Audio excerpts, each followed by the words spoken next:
Bonjour chers étudiants. Bonjour. Aujourd'hui, nous allons continuer le cours sur Bootstrap. Donc, on va attaquer directement la deuxième partie de ce tutoriel. Cette deuxième partie, ça concerne le système de grille de Bootstrap. Avant tout, je vais vous présenter le cours. Donc, le cours, nous allons attaquer le système de grille de Bootstrap. Donc, le plan du cours, c'est le système de grille de Bootstrap, la présentation, utilisation et fonctionnement. Ça, c'est le plan du cours. Donc, l'objectif, c'est quoi? L'objectif, c'est être capable d'appeler Bootstrap dans un document HTML. Je pense que cette première partie, on l'a traité depuis la première partie. Donc, pour les nouveaux venus, je vous suggère de voir notre première partie qui concerne l'introduction sur Bootstrap et la différence entre la classe container fluide et container. Le deuxième objectif, c'est quoi? C'est connaître le schéma de base d'une ligne de code de Bootstrap. Ok, c'est cette partie qui nous intéresse. Comment puis-je connaître le schéma de base d'une ligne de code de Bootstrap? Donc, avant tout, il faut savoir qu'avant de programmer, il faut faire le prototypage.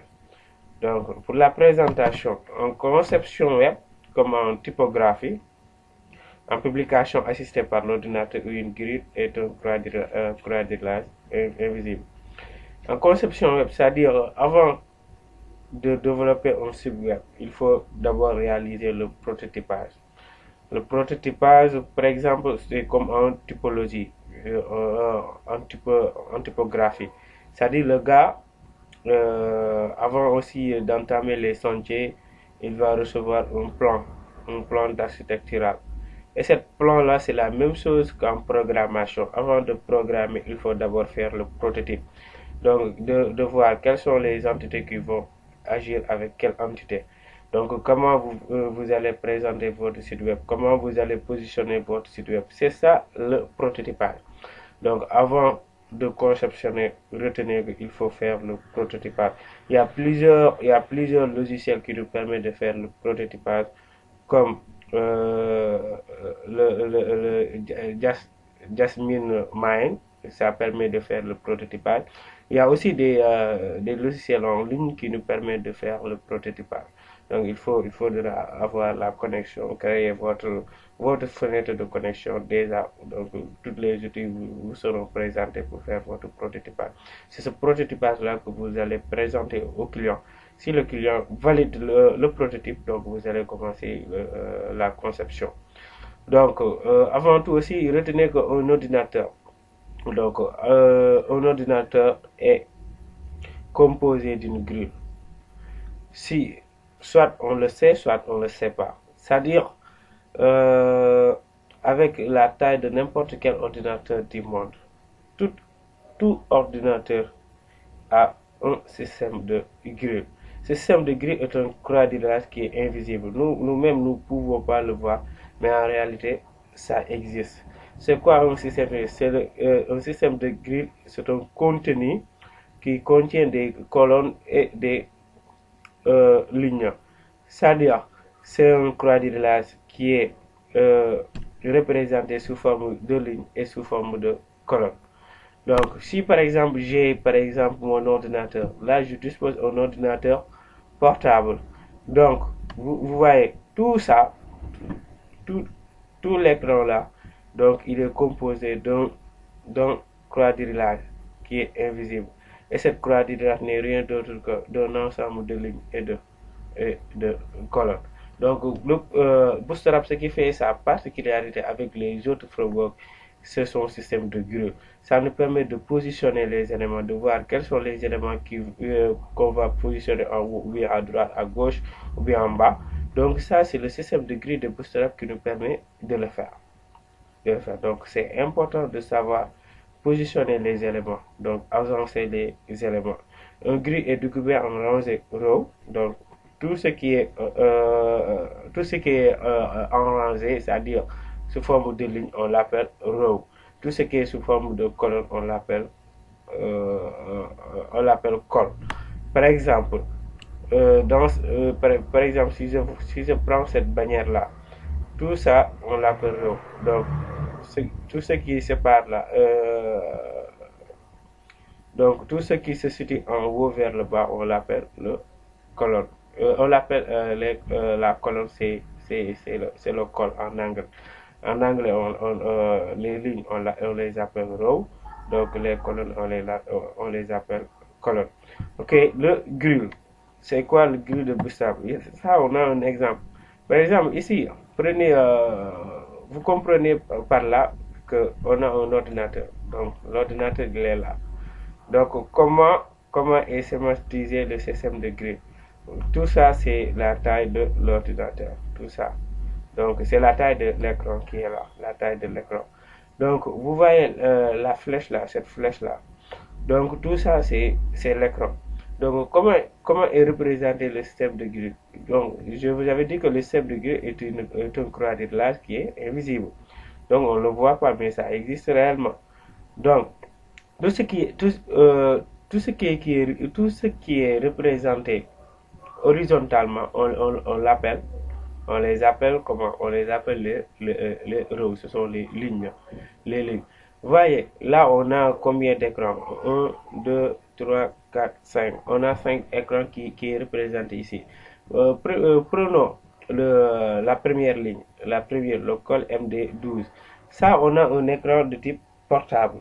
Les écrans de type portable sont représentés par des cols-MD, sont des médiums qui sont représentés par là.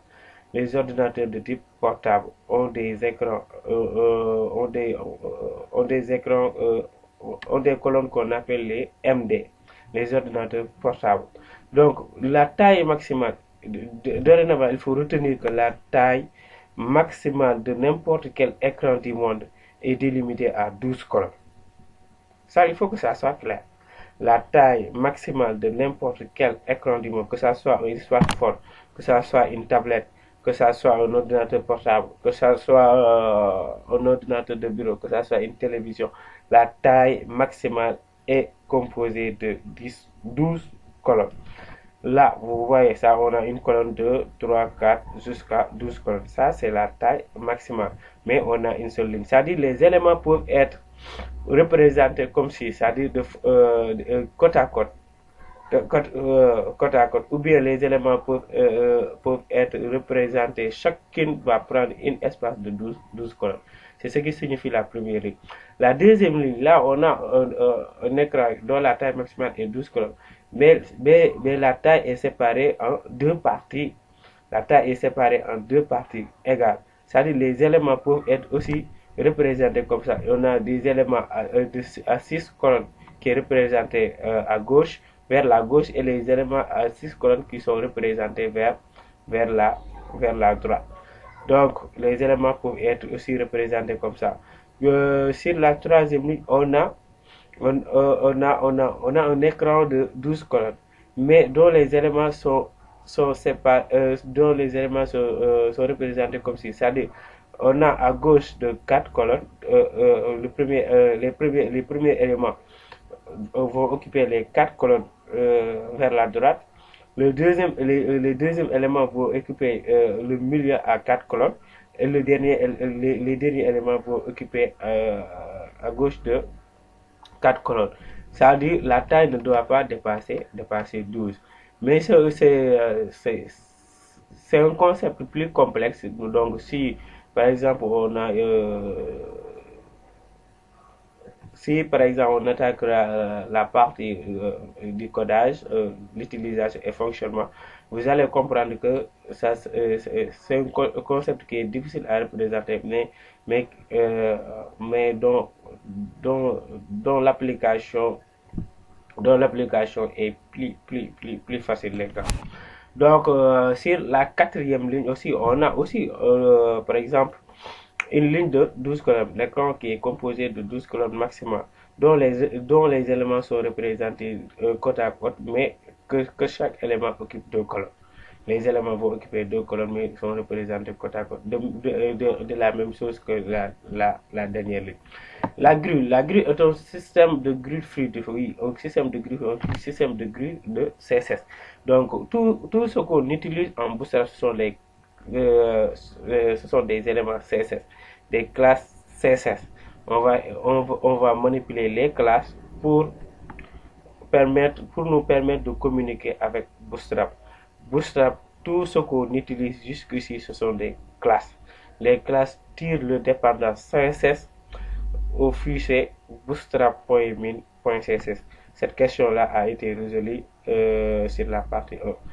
Donc, on a dit que ici, la grille de Bootstrap est un système de grille fluide de 12 colonnes. Ouais, ça, c'est la taille maximale de 12 colonnes qui se réarrange selon la taille de l'écran de l'utilisateur. Nous, quand on concept, c'est à nous d'établir notre besoin.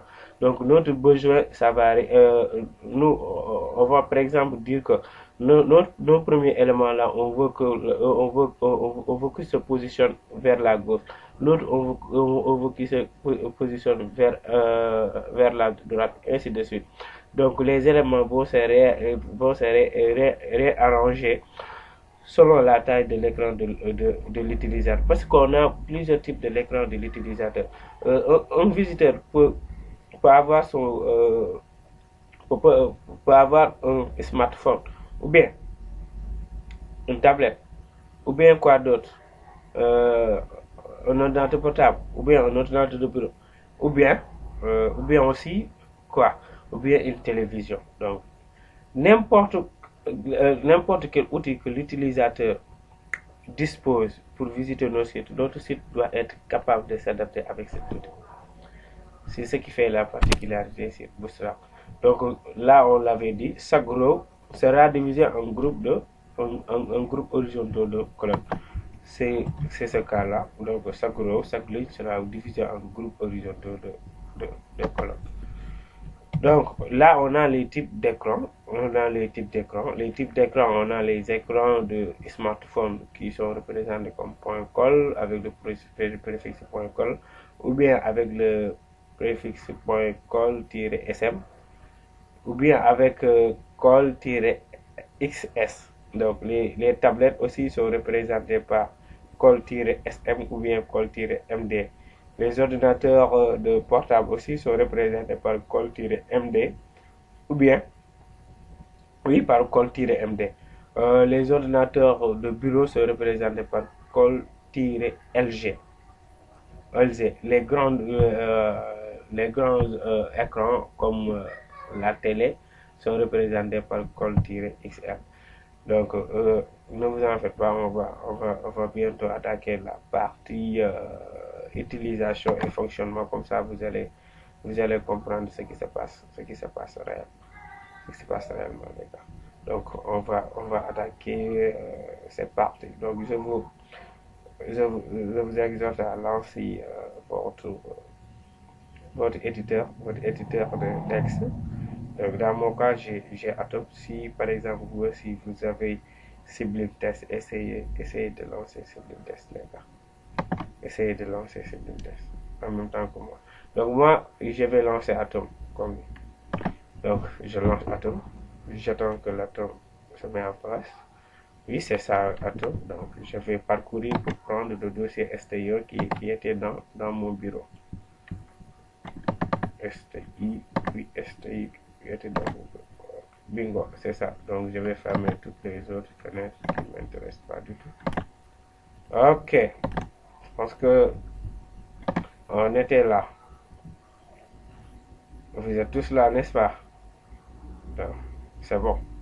Donc, qu'est-ce qu'on va faire dans cet exemple? Nous, ce qu'on veut réaliser, c'est ça. Ce qu'on veut réaliser, c'est cette disposition. Avoir des articles comme ça, qui sont disposés comme ça. C'est ce qu'on veut faire. Nous, ce qu'on veut faire, c'est ça. C'est cette disposition qu'on veut réaliser. Donc, mais ça doit être adapté avec la taille de n'importe quel ordinateur du monde. Par exemple, si un utilisateur dispose de smartphone, donc, vous voyez, ça, nous voulons que si par exemple un utilisateur, si l'utilisateur dispose d'un smartphone, donc que ces éléments puissent se réarranger comme ça. C'est ce qu'on veut. Si par exemple un visiteur dispose d'une tablette ou bien d'un ordinateur portable, que ces éléments puissent, que le comportement de ces éléments puisse se faire comme ça. C'est ce que nous voulons faire. Donc, comment faire? Regardez bien. Là, on a un container parce que ça laisse des marges. Là aussi, ça laisse des marges. On a un container. Mais en haut, qu'est-ce qu'on a? En haut, on a un container fluide parce que ça occupe tout l'espace. Ça occupe tout l'espace, ça ne laisse pas des marges. Donc, qu'est-ce qu'on... C'est-à-dire, on a un container fluide d'abord et à l'intérieur, on a un container. C'est ce qu'on a. On va essayer de représenter ça. On va avoir une valise div avec la classe container-fluide.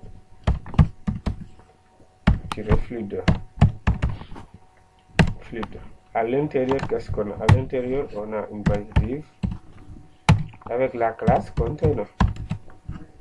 Oui, c'est ce qu'on a. Très bien. Donc, qu'est-ce qu'on a ici? Ici, on a 3 articles. Ça, ce sont les articles. On a 3 articles. 1, 2 et 3. 3 articles. Donc, on va... 3 articles dont la disposition sont disposés sur une même ligne avec 3 colonnes. Sont disposés sur une même ligne, mais avec 3 colonnes. Là, c'est la ligne. 1 colonne, 2 colonnes, 3 colonnes. Avec 3 colonnes.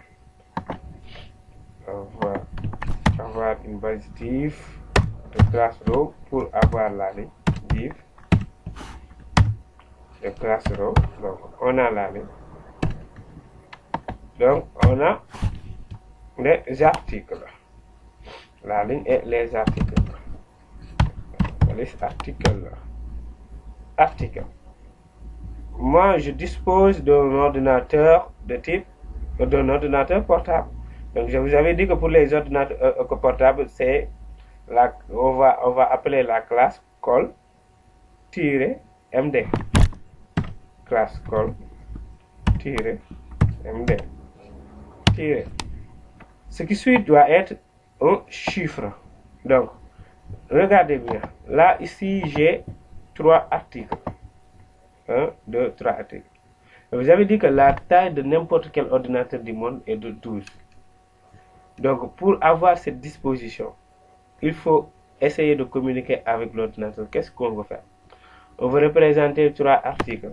Donc, on veut représenter 3 articles, c'est-à-dire 3 colonnes. Comment faire? On sait que la taille maximale est de 12. Donc, on va prendre 12 divisé par 3. 12 divisé par 3 égale 4. 4. Donc, c'est ce nombre-là qu'on va renseigner ici. Pour que l'ordinateur puisse savoir qu'est-ce que nous voulons représenter ici. Col-md-4. Ces 4-là n'est rien d'autre que la taille maximale divisée par le nombre d'éléments qu'on a. Si par exemple on veut renseigner 5 éléments, par exemple on veut renseigner 4 éléments, il faut prendre 12 divisé par 4 égale à 3 et le nombre qu'on va trouver, il faut le renseigner ici. Ok, donc on va avoir une balise P, un lorem. Un lorem n'est rien d'autre qu'un texte. Le texte est incorporé dans mon éditeur de texte. Raison pour laquelle j'utilise lorem, mais vous pouvez utiliser n'importe quel texte, ça va marcher. Un lorem. Ok. Ça c'est le texte. C'est beaucoup. Ok, je vais essayer. Ça c'est le texte, c'est beaucoup de choses à la fois. Ok, ça c'est le texte. Ça c'est le texte qu'on a. Donc on voit que ici on a 3 articles. Excusez-moi, ici on a 3 articles. 1, 2, 3 articles. Donc il faut faire. Ça pas la peine de le refaire encore. Donc il faut copier tout simplement tout ça. Je copier tout simplement ça. 3. Donc on a 3 articles. 1, 2, 3. C'est bon. Donc on va enregistrer ça. Enregistrer avec un CTRL S. Retourner au niveau de notre bureau. Donc voilà le dossier STI1. Faites un double clic. Donc descendez un peu en bas et indexez l'index qu'on avait créé. Donc faites un double clic pour voir. C'est ça. C'est ça qu'on a. C'est ça, non, c'est ça qu'on a. Les 3 articles sont comme ça. Mais nous voulons que ça reste encore, nous voulons que si par exemple un utilisateur dispose d'un smartphone ou bien une tablette ou bien la télé, que notre site là soit adapté avec la taille du visiteur. Comment faire? Donc il faut renseigner aussi ces différentes colonnes qui existent. Pour les smartphones, c'est col-XS. Pour les tablettes, c'est col-SM. Par exemple, un ordinateur de bureau, c'est col-LZ. Il faut renseigner tout ça. Donc, mais le comportement, je veux que, par exemple, si je suis si par exemple j'ai un smartphone, si par exemple j'ai un smartphone comme ça, si j'ai par exemple un smartphone que j'aurai quoi, que le comportement de mes articles doit avoir on a une colonne ici et 3 lignes. Comment faire? Une colonne et 3 lignes. Parce que vous voyez, on a un smartphone, mais ça occupe toute la taille de smartphone, la taille maximale. Toute la taille maximale des 12 colonnes. Donc, on a chaque article va occuper 12 colonnes. Donc, pour renseigner ça, il faut un col. Pour renseigner ça, il faut un col. Col-XS-12. Donc, je veux que chaque article puisse occuper une taille maximale de 12. Donc, de ce fait qu'on aura une colonne et 3 lignes. Donc, col-SM de 12. C'est la même chose. Chaque article peut occuper une taille maximale de 12 colonnes. Donc, pour les ordinateurs fixes, on a col-LZ. Donc, je veux que le même comportement avec mon ordinateur portable, c'est le même comportement qu'on va observer avec un ordinateur fixe, col-LZ4. Donc, je vais faire aussi la même chose partout. Col-XS-12.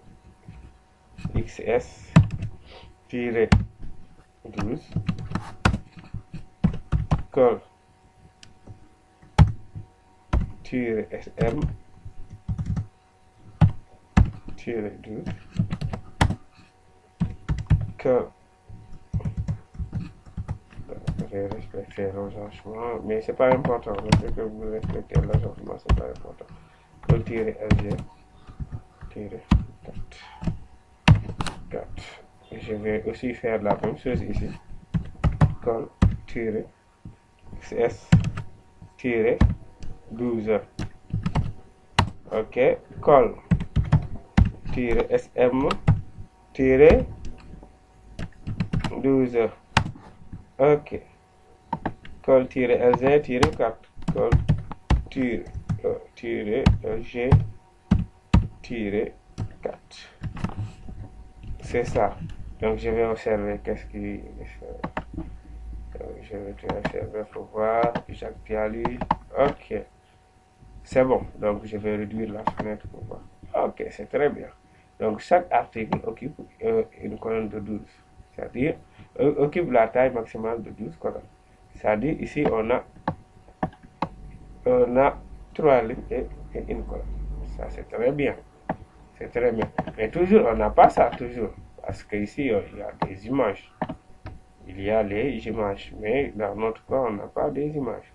Je n'ai que je vous avais envoyé des images. C'est le moment de télécharger ces images. Il faut télécharger ça. Donc, je considère que ça c'est fait. Donc, il faut venir au niveau de notre dossier CSS qu'on avait créé. Donc, on avait créé un dossier CSS à l'intérieur, un fichier style.css. Donc, il faut faire un clic sur le dossier CSS. Donc, faites un clic droit. Cliquez sur New Folder. Donc, on va créer un autre dossier, un sous-dossier du dossier CSS. Ce dossier, on va l'intituler Image. Image. Donc, cliquez sur Entrée. Ok, si vous cliquez sur CSS, vous verrez notre dossier Image. Donc, apparemment, notre dossier Image est vide. Donc, je considère que vous avez téléchargé les images dont je vous avais envoyé. C'est très bien. Donc, je vais prendre les images. Je vais copier les images. Les images, moi, je l'avais déplacé. Je l'avais sur, ok, c'est ici, CSS, images. Je l'avais ici, oui. Ce sont mes images, les 5 images là. Je copie mes images. Donc, je considère que j'ai déjà copié les images. Vous venez au niveau de votre dossier STI1. Donc, faites double-clic. Donc, nous avons créé le dossier image ou dans CSS. Nous avons créé le dossier image ou le dossier image, on l'avait créé dans CSS. CSS image. Donc, il faut coller tout. Donc, coller. Donc, ce sont les 5 images. Ce sont les 5 images dont j'avais copié, que j'ai collé dans mon dossier CSS, dans mon dossier image qui est dans CSS. Donc, je retourne sur mon éditeur de texte. Donc, je clique sur cette icône-là, image. Vous verrez que les 5 images sont réapparues ici. Ce sont les 5 images. Donc, moi, ce qui m'intéresse, c'est utiliser l'image MG5. Donc, pour avoir l'image, il faut on avait dit qu'en HTML, c'est la balise IMG qui nous permet d'avoir l'image. Donc, on a IMG, SRC, tu vois, IMG, SRC. Et dans SRC, c'est la source. La source n'est rien d'autre que le chemin où se trouve l'image et le nom de l'image. Le chemin où se trouve l'image, c'est où il est dans CSS. CSS image, dans image MG5.jpg. Donc, il faut ici renseigner l'extension de l'image, les gars. Ça, c'est CSS. Slash image. Il est dans le dossier image. Et dans le dossier image, on a quoi? On a img. On a mg, excusez-moi. On a mg. mg5.jpg. jpg. Donc, alt, c'est facultatif. Vous pouvez le faire, vous pouvez ne pas le faire. Ça, c'est le nom de l'image. Par exemple, si l'image n'existe pas, il va afficher ce nom-là. Donc, si par exemple, vous n'arrivez pas à voir l'image, mais si par exemple, il affiche le nom de l'image, mais pas l'image, donc retenez que vous avez fait une erreur. Une erreur, il faut revoir le chemin là. Il faut vérifier et revoir le chemin, la syntaxe. Donc, si par exemple, vous corrigez l'erreur, donc vous verrez l'image, mais pas le nom de l'image. Mon image.